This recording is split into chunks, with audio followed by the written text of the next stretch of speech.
খাচ্ছে বসে বসে। চলে আসো।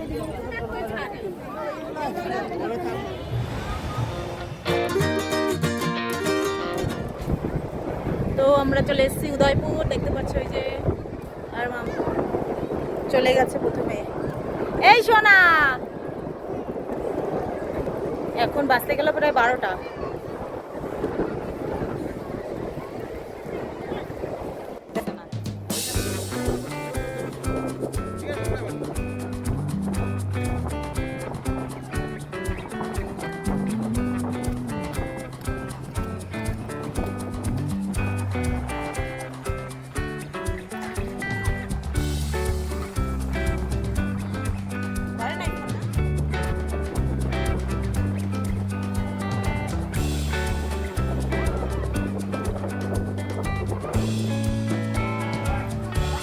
ওর বাবা ফোন ধরেছিল, আমি নিয়ে গেছিলাম মামামকে একটু।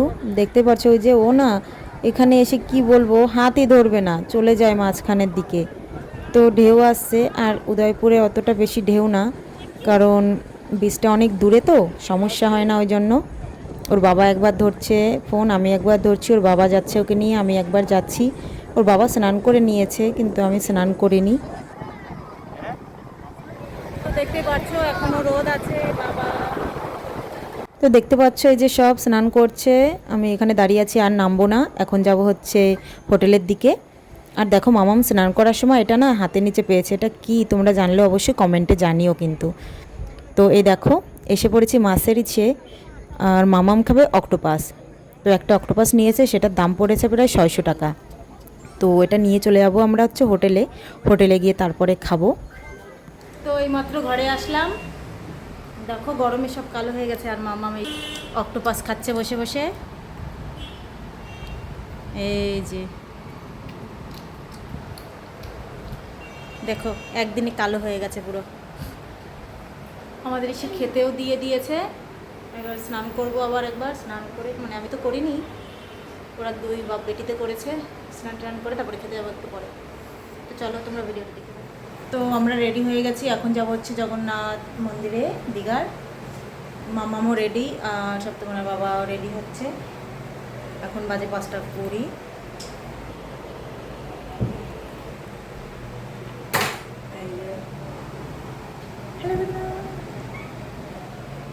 তো চলো তোমরা ভিডিওটা দেখতে থাকো। হ্যাঁ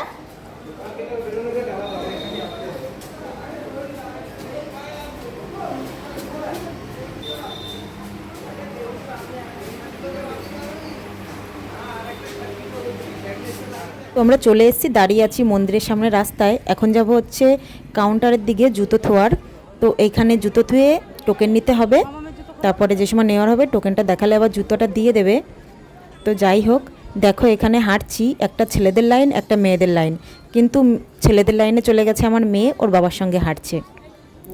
তো দেখো এখানে হচ্ছে চেকিং হয়, এখানে চেকিং হয়, আর কত লোক, সামনে অনেক কিছু আছে, যারা ব্যাগ নিয়ে যাচ্ছে তাদেরও চেকিং হচ্ছে।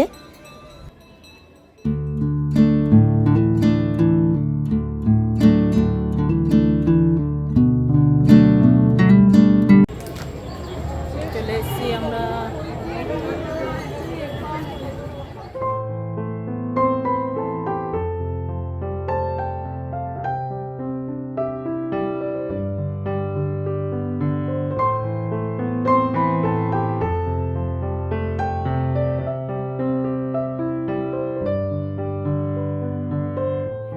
তো মন্দিরের যেই মন্দিরগুলো খোলা ছিল সেগুলোর মধ্যে না ক্যামেরা অ্যালাউ করছিল না, ফোন নিয়ে যাওয়া যাচ্ছিলো কিন্তু ভেতরে ফটো তোলা যাচ্ছিলো না, ওই জন্য দেখাতে পারিনি। আর এখন আপাতত যেটাতে জগন্নাথ বলরাম আর সুভদ্রা আছে সেটা তো বন্ধ আছে, কারণ এখন তো জগন্নাথ ভগবানের জ্বর হয়েছে, স্নান করানোর পরে নাকি জ্বর থাকে 10 দিন না কয়দিন, ওই জন্য মেন যেটা মন্দির সেটা বন্ধ। তো ওটার মধ্যে গেলেও দেখতে পারবো না, আর ভিডিও তো করা যাবে না ভেতরে, ওটাই হচ্ছে সমস্যা। আর দেখো এত সুন্দর না জায়গাটা, মনে হচ্ছে এখানেই বসে থাকি, কিন্তু আকাশে মেঘও চলে এসছে, আর হোটেলের দিকেও যেতে হবে, আর পাটা না ব্যথা হয়ে গেছে, তাই ভাবলাম একটুখানি বসে পড়ি। দেখো বসেছি, আর এই যে পুরো এইখান থেকে পুরো মন্দিরটা লম্বাভাবে দেখা যায়, খুব সুন্দর লাগে। সন্ধ্যা হলে লাইট জ্বালায় যে সময়, সেই সময় আরও বেশি সুন্দর লাগে। তো এই দেখো, দেখেছো সন্ধ্যা হয়ে গেছে, লাইট জ্বালানো, আর কি সুন্দর লাগছে দেখতে।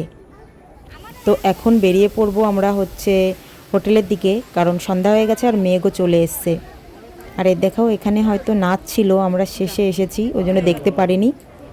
তো এখন যাওয়ার পালা, চলো যাওয়া যাক। মেঘের জন্য সব না এখন দৌড়ে দৌড়ে বাইরে পালাচ্ছে যে যার মতন, নাহলে বৃষ্টিতে এখানে দাঁড়ানোর তো কোনো জায়গা নেই, না কোনো মাথার উপর কিছু আছে যে বৃষ্টি হলে সেখানে দাঁড়াবে।